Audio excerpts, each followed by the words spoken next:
Okay, we're live. So it's good. We can come together and study again. We're still in Luke, and believe it or not, I think we'll finish this schedule where I wanted it, which is okay. I know in our group here we have a couple of unspoken prayer concerns, so we'll share those as well as a praise that Sue was back in church. I would say continued prayers for Sue as she gains back her strength as well. Um, for those online, if you have prayer concerns, always just get with me before 1 o'clock on Monday, and I will share those when we gather online. So let's pray. Gracious God, we just thank you for the beautiful day that you've given us. In fact, the beautiful weekend that you've given us. But as I say that out loud, God, every day is a beautiful day because you give us opportunities before us to be and live like your son, Jesus. So help us to see those opportunities. Help us to be willing to step into the gap, to be the hands and feet. That's what you called us to be. You called us to be the living presence of Christ. That's what it means to be the church. So help us always grow in our understanding of what that looks like.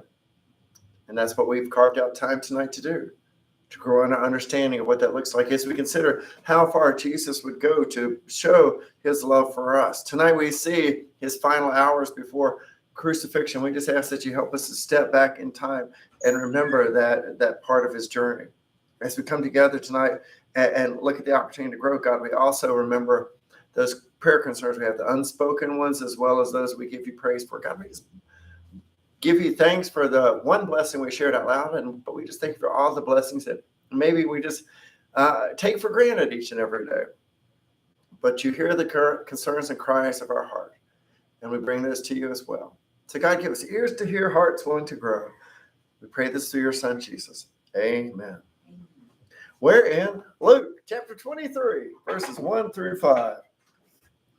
Then the whole assembly rose and led him off to Pilate.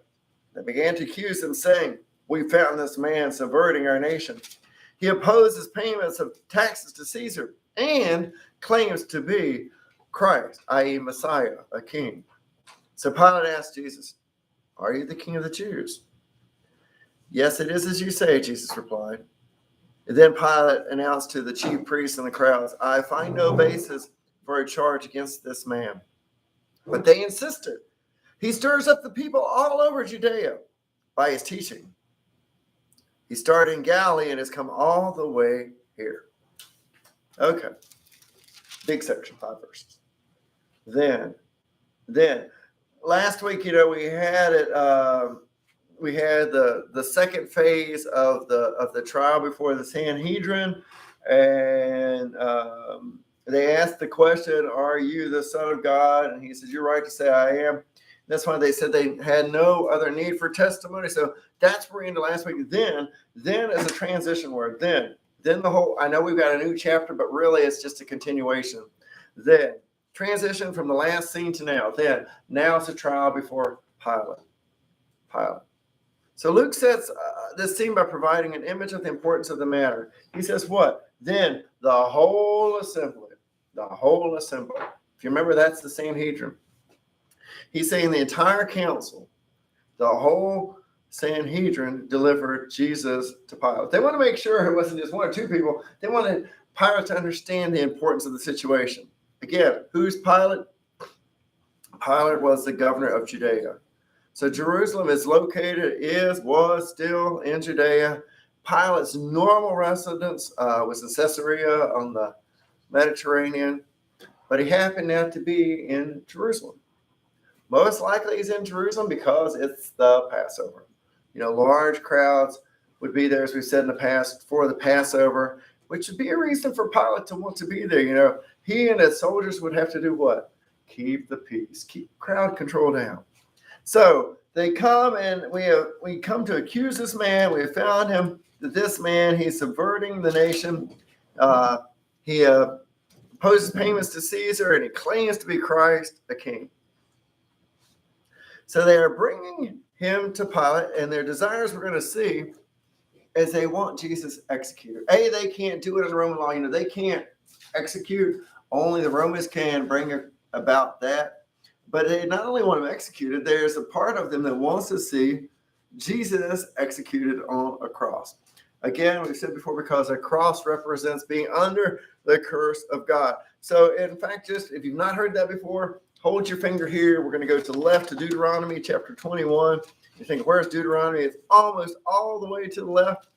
And so we're going to go Deuteronomy 21, verse 23. So let your fingers go to the left or hang with me in Luke, and I promise I shall come back. So some of you looked at this with me before and others, but in Deuteronomy 21, verse 23.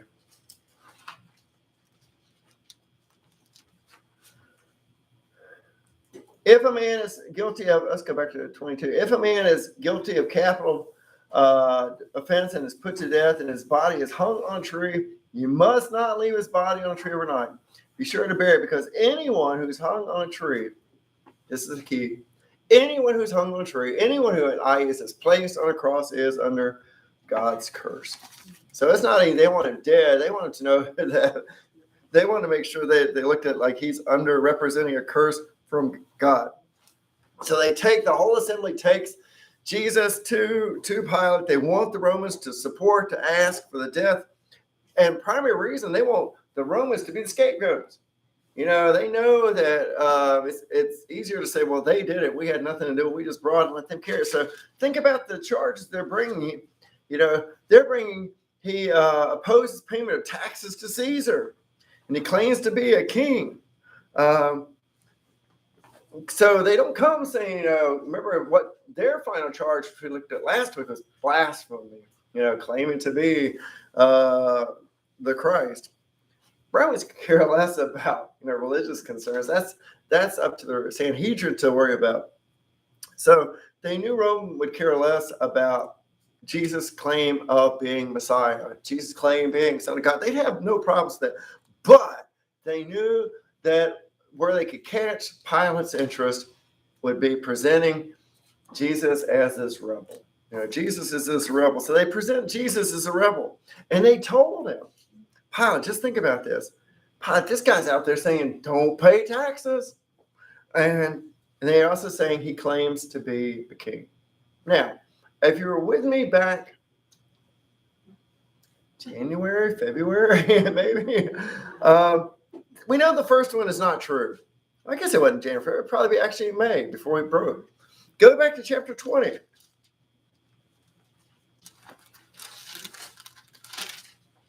Verse 20. Because they tried to get Jesus on this charge. Remember, they in chapter 20 of Luke, verse 20, keeping a close watch on him, they sent spies who presented to be honest.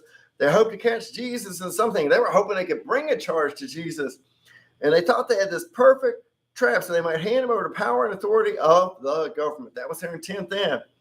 And so they, teacher, we know that you speak and teach what is right, and you do not show partiality, but teach the way of God, and the flattery, in accordance with the truth. Is it right for us to pay taxes to Caesar or not? They knew what? If he said don't pay taxes, you know, he is a rebel. Yeah, he would probably could go to jail, possibly dead.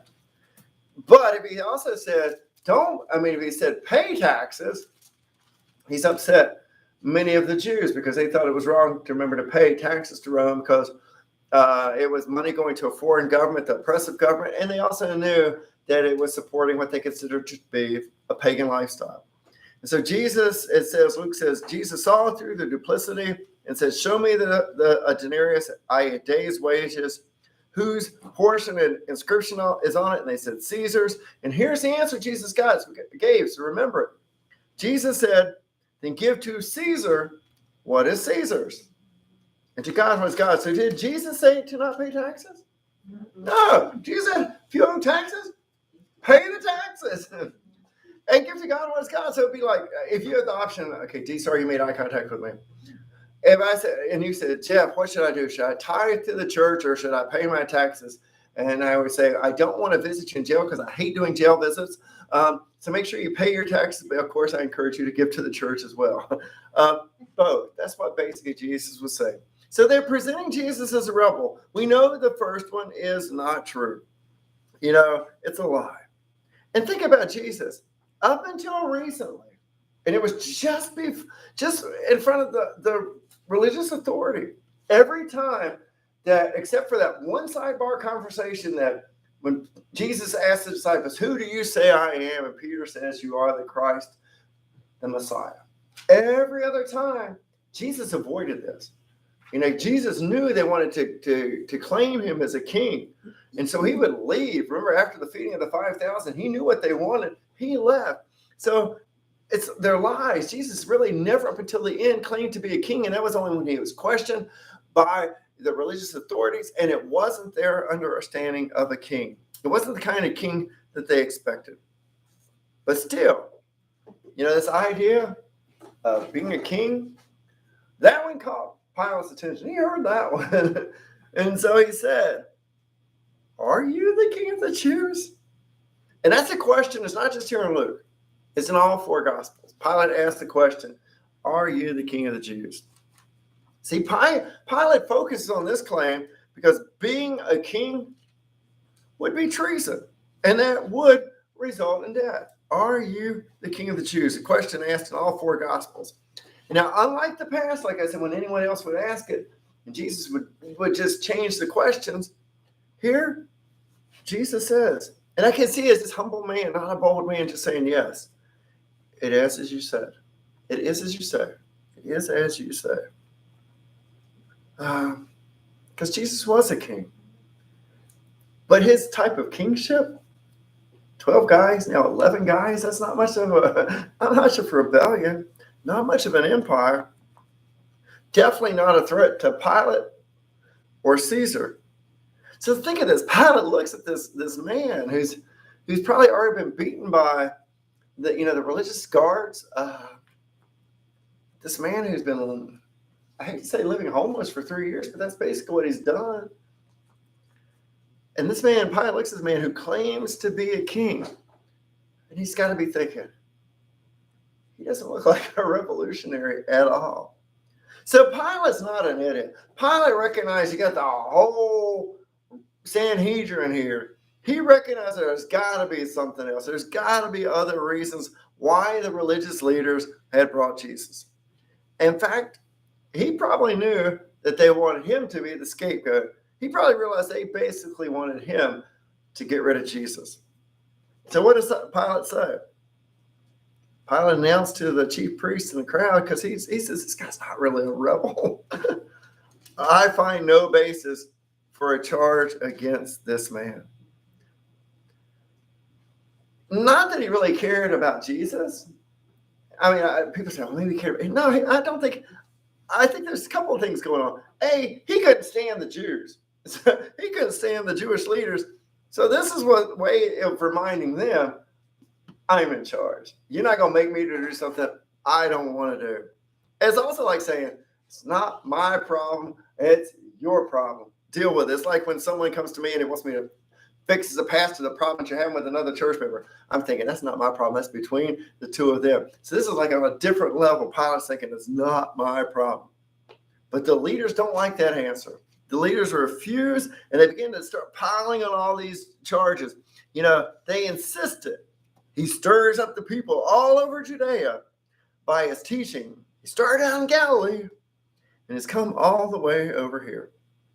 So they start putting on these false charges. Jesus is causing riots wherever he comes. Now, he does draw crowds, but they're not riots.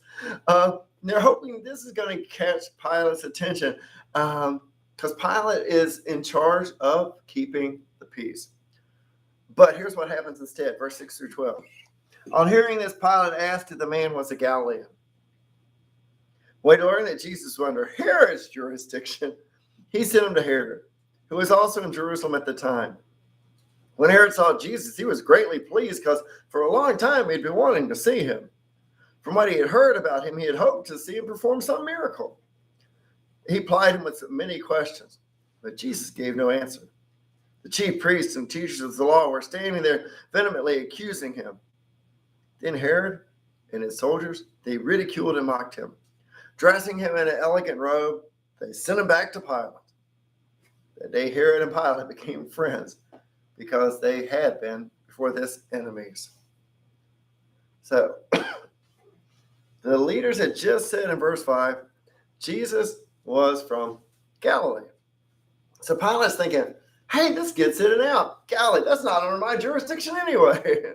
That's under Herod Antipas. Let that be his problem. And as we can see, apparently Herod Antipas is also in Jerusalem. Why? The Passover. So he refers Herod the case. And as Luke says here, Herod had wanted to see Jesus. I mean, to him, Jesus was like some celebrity, some spectacle. You know, we thought one time he thought maybe he's John the Baptist.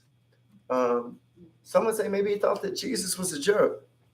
And that's possible because he did have a robe put on him, and he didn't take Jesus seriously. Either way, he comes to Herod and wanted to see what Jesus would do. Asked a bunch of questions, and Jesus did what? Nothing. He just stood there.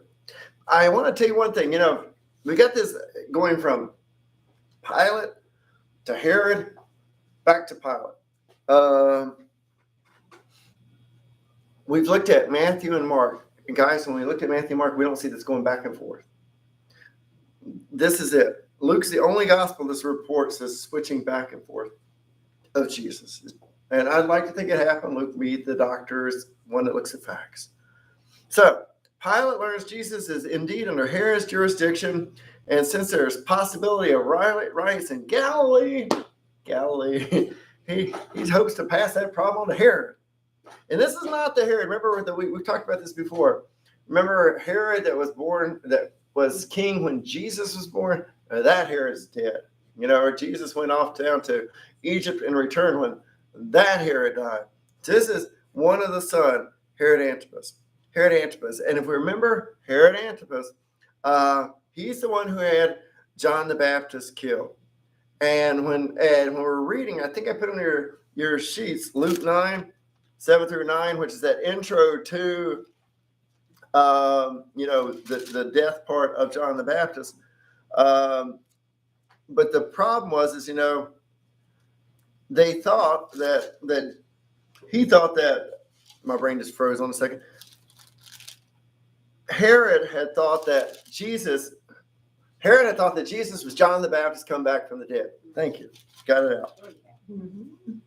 Did I get that right? Yeah. Okay. My tongue wasn't working here for a second. It just got stuck on pause. Because he just says, now Herod the Tetrarch heard about all things going on. He was perplexed because some were saying that John had been raised from the dead. So this was what Herod, he's interested in Jesus. Luke shared in chapter 9, Herod had heard all the stuff that Jesus was doing. And here's Jesus. Pilate just sent Jesus to him. Maybe Jesus would do something for him. Maybe turn some water into wine. Or, Herod might have needed some. He's curious, and he's hoping that Jesus is going to do something spectacular. And Jesus does nothing. Herod asks questions, and Jesus says nothing. He just remains silent. And here, I give you a whole bunch. I give you like Matthew and Mark's gospel, but they're all tying back to Isaiah 53. The whole remaining silent was prophesied. And the other gospels remind us of that, because in Isaiah 53, verse 7, it says he was oppressed and afflicted, yet he did not open his mouth.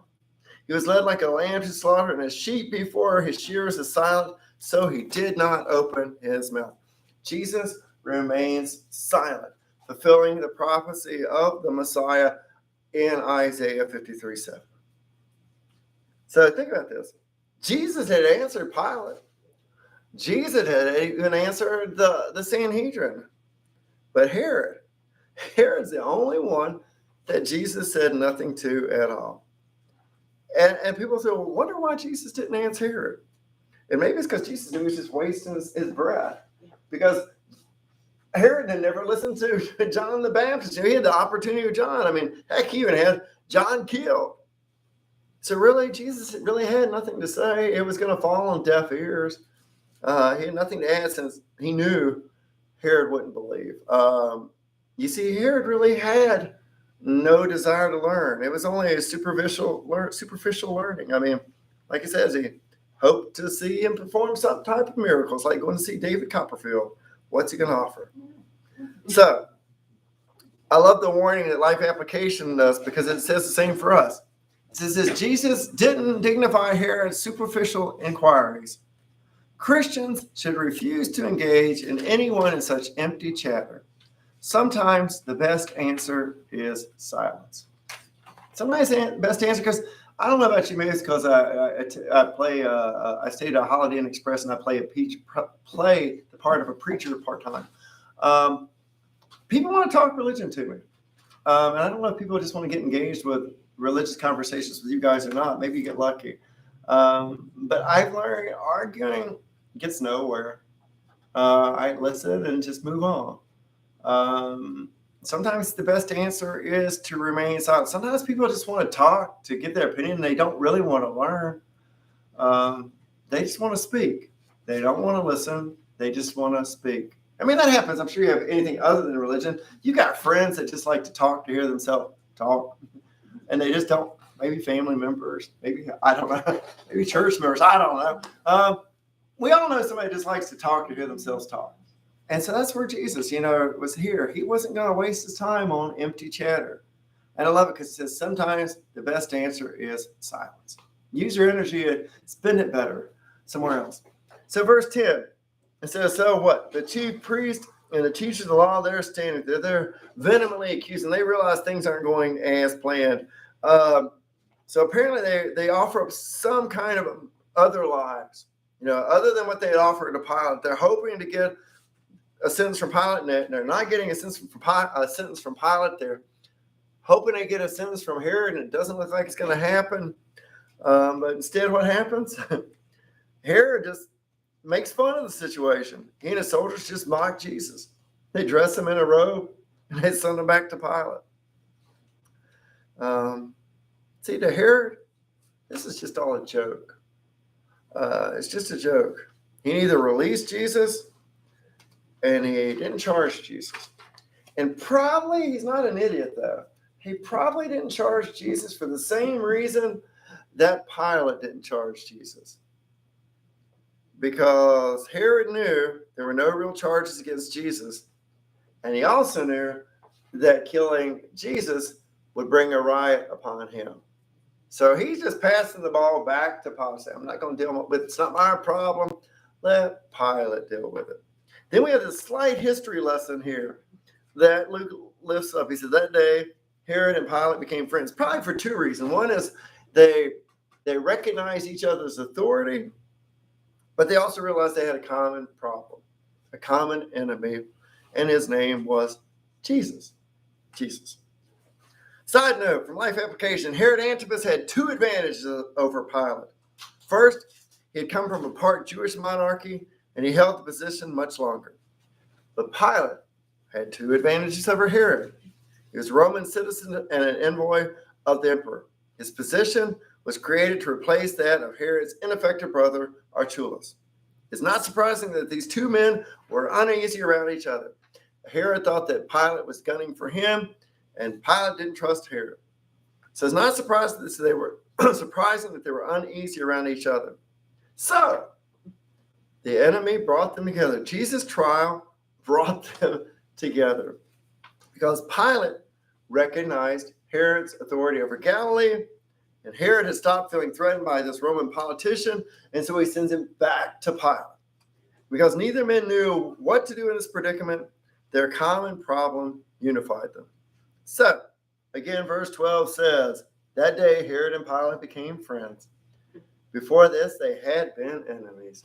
Jesus brought them together. So, 23, verses 13 through 25. Pilate called, he's now second time before Pilate.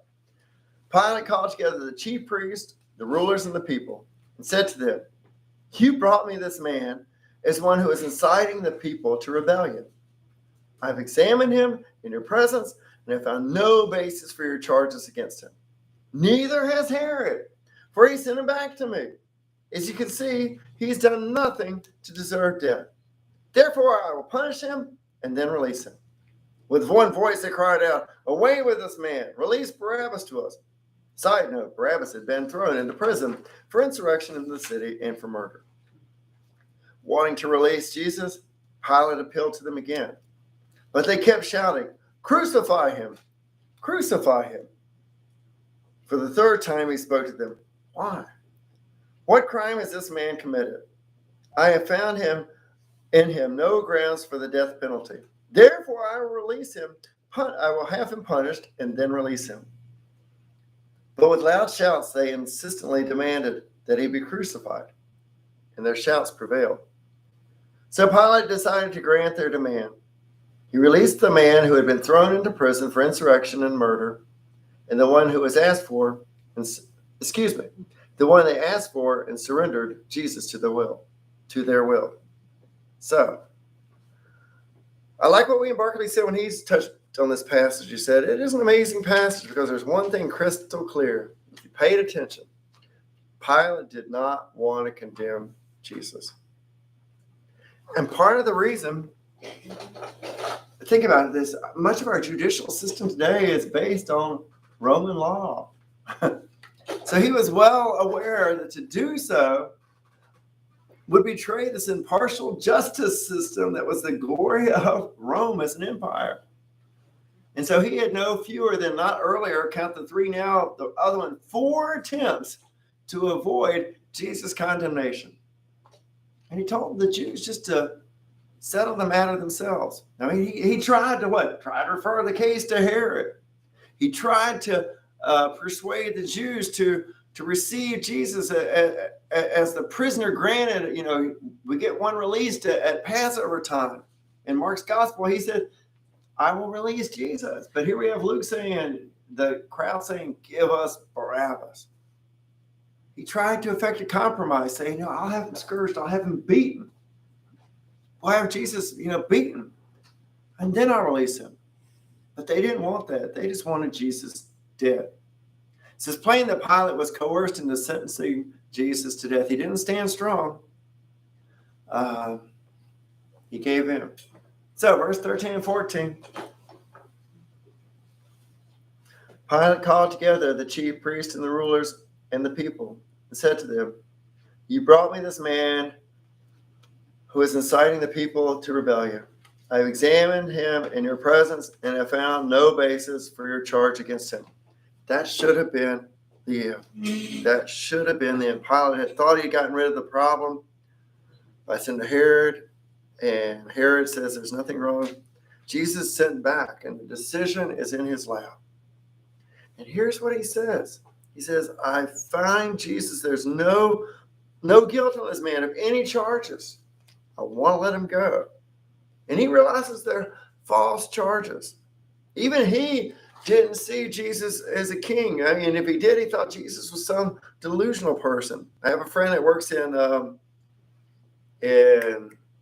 CRUD. Huh? I was going to say she's a probation officer. And she's a probation officer, and there's this guy in Roanoke who thinks he's Jesus. So she knows he's delusional. Maybe Pilate thinks this Jesus guy is delusional too. So he reminds them that Herod had the same decision. So he says, I will what? I will punish him, which means that he would either be flogged or not, because we've seen the others in Matthew, Mark, and John, he's flogged. But either way, Pilate's hoping that just flogging, whipping him, tearing the skin off his flesh, beating him close to death, but not killing him. That would be enough. When you see it, anybody ever watched the movie The Passion? Yes. Okay, if you've seen The Passion, he's pretty messed up. I know it's a movie, but Jesus is pretty messed up in that scene before he faces death. You see him being whipped, and the metal prongs or the bone prongs they pull flesh off every time he's whipped. They're hoping that after seeing this, Pilate's hoping that that'll be enough. They've gotten away. Jesus has been humiliated. They're hoping it would end the problem. In verse 16, he said, that's what, I will punish him and then release him. Let's see. Karen, can you read me verse 17? No. Sorry. Go from 16 to 17. I know. I just have to have fun. Sorry. I just like to do it whenever they're not there. Most of us don't have verse 17. unless you got maybe an old King James, because the older Greek texts don't have verse. They had 17, but the older text didn't have verse 17. But the 16, or verse 17 says, 16 says, therefore I will punish him and then release him. Verse 17 said it was necessary to release him before the feast. So it's basically, it was added as a transitional verse to make sense before we got to 18. Then with one voice I cried out. It was a transitional verse that was inserted in our newer translations. No, it was added, so it was taken back out. Sorry, had to have fun. So, again, it was the custom. Apparently, it was the custom to release. Each year at the Passover, Pilate to release any prisoner the people requested. And he may have done it as a way just to gain favor with the people. Or, as Life Application said, maybe to perhaps cover any wrongful acts towards them that they had done in the past. In fact, while this verse 17 wasn't necessary, like I said, it does help flow from 16 to 18 much better. And it does, that idea saying it was necessary for him to release him from the feast, it helps it, that 17 that was left out, it does help it harmonize with what we read in Matthew and Mark when we studied that, or even John. I mean, let's just pick one of them. Let's go to Mark 15, so you'll see how similar they are. 15 verse 6. We can do at least one. 15 verse 6 says, now it was custom at that feast to release a prisoner whom the people requested. And Matthew is very similar. John is very similar. But it's just, even though it's not original to Luke's gospel, that's why it was inserted to harmonize with what we see in Mark and Matthew and John. So here he said, we're going to release him. It was going to be Jesus. And they don't like that idea. Verse 18 says what? With one voice, they cried out, away with this man, i.e. Jesus, release Barabbas. Barabbas had been, as Luke says, thrown into prison for insurrection and for murder. So the idea that Pilate was going to release Jesus, it upsets the religious leaders. And yet Pilate wanted to release Jesus as a Passover gift. So the announcement is made by Pilate, and the people, Luke said, cry out with one voice instead, release Barabbas. Release Barabbas. Now here's where the irony of the whole situation is. Because what was the original charge they were trying to bring upon Jesus? That he's stirring up the people. Jesus was an insurrectionist. And so what are they releasing? Barabbas, who was an insurrectionist. What irony. But also think about this too, the people. Barabbas probably was a hero. You know, he was a hero among the Jews. He had acted in defiance and rebellion against Rome. So unlike Jesus, Barabbas really was a true rebel. And Luke adds twice. We just read down this verse, and that last verse we read in verse 25, he was also a murderer. So he's an insurrection, probably as a murderer. He probably, in the act of insurrection, had killed some Roman citizens. So the question would be then, who was Barabbas? I mean, other than this, who was Barabbas? Other than what we read in the Gospels? And the answer is, I don't know. I mean, who knows? I mean, we could stick to like tradition, but I think we'll just stick to what we know. Barabbas, and I think it's ironic. You know what his name means? I don't know. I think I put that on a sheet. Son of Daddy, son of Abba, or Abba. So think about this. You know, and Jesus, Son of God, is son of. But as I said, even though it's a nice comparison, I mean, think about this. Everybody's the son of somebody. Well, except my daughter's in here. There's more. Robbie and Chris, we're sons of somebody. But my brain was thinking about Jesus and his role with the Heavenly Father. But either way, here's the catch.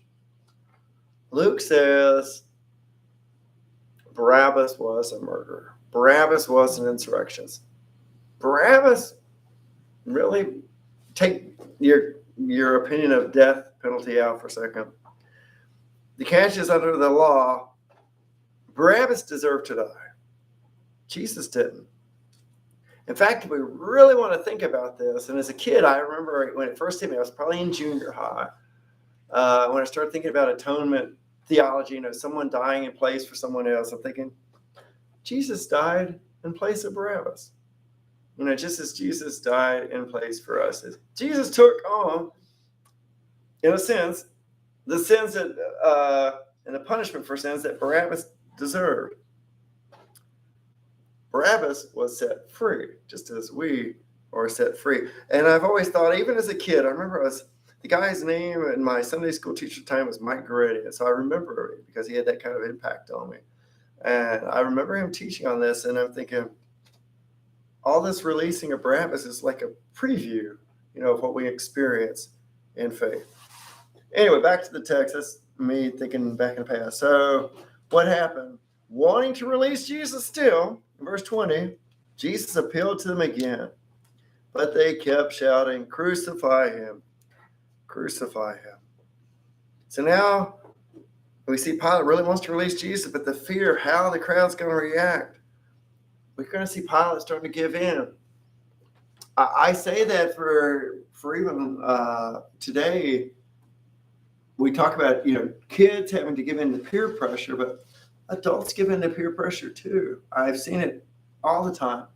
You're afraid to speak up against the crowd on a decision because you're afraid that decision might make you stand out, and people don't like to stand out. I say that just to get us to think about the times in life.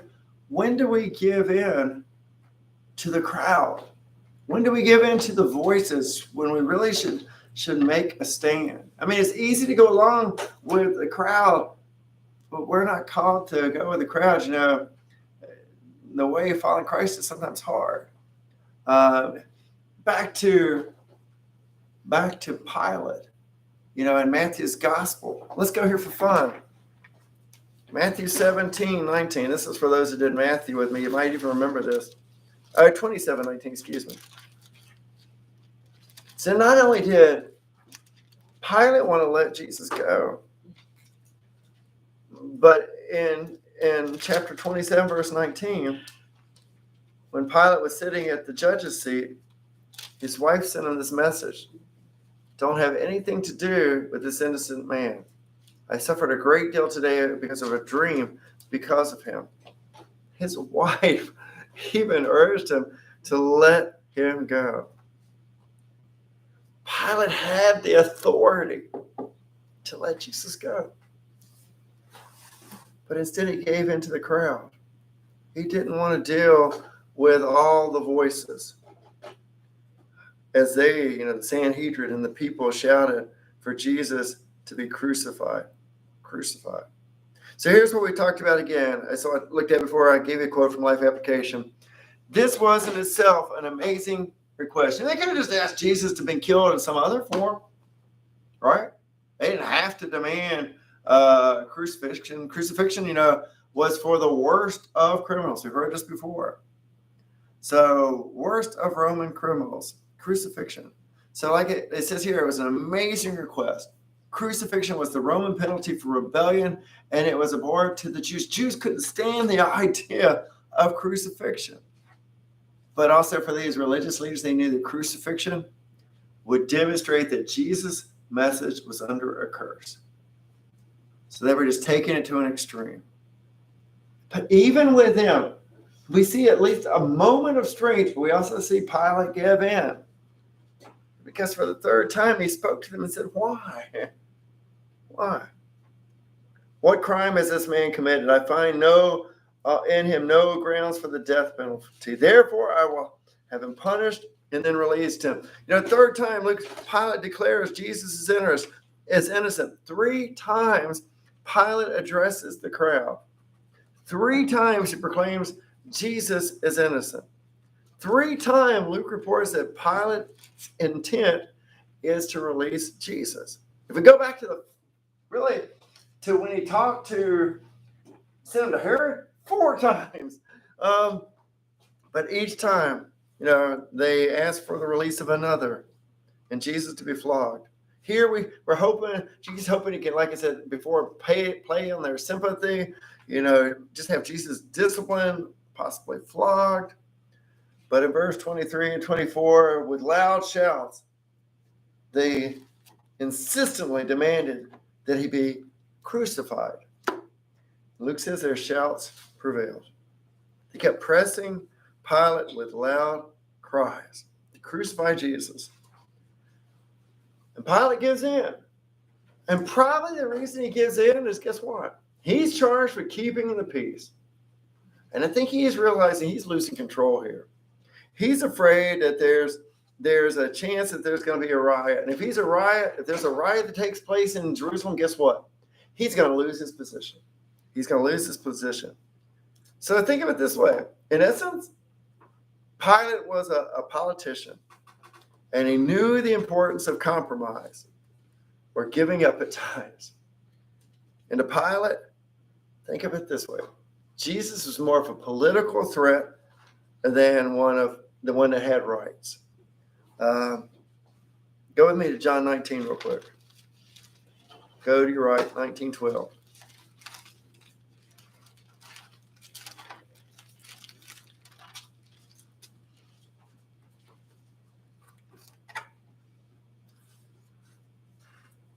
From then on, Pilate tried to set Jesus free, but the Jews kept shouting, "If you let this man go, you're no friend of Caesar.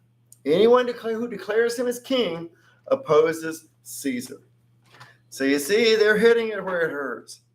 They're hitting Jesus, that Jesus is a political threat. You don't see it in Luke, but we get the lecture see in all four Gospels.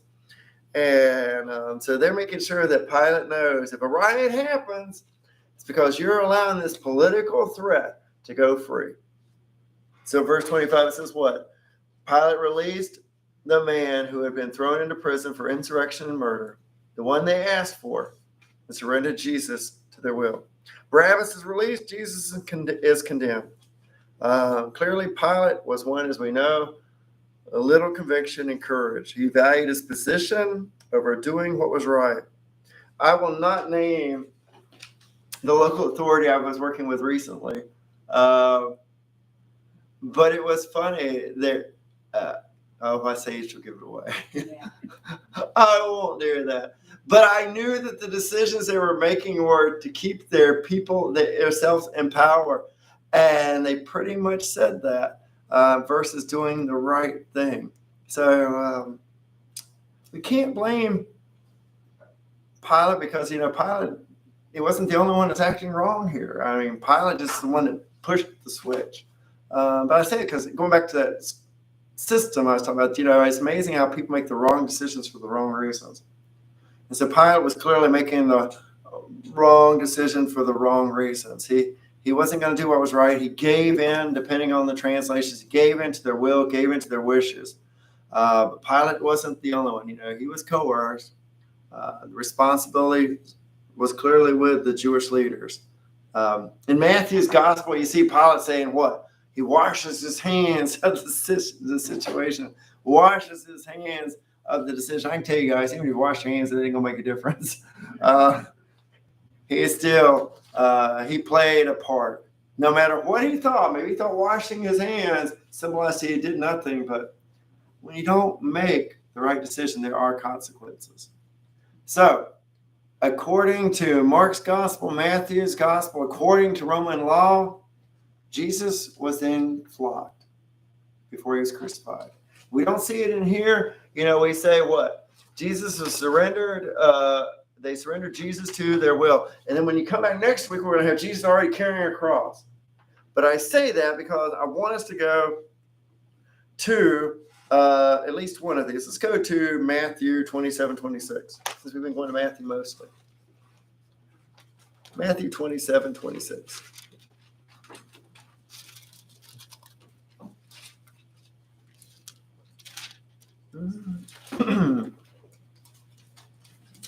I don't think it, wrong page.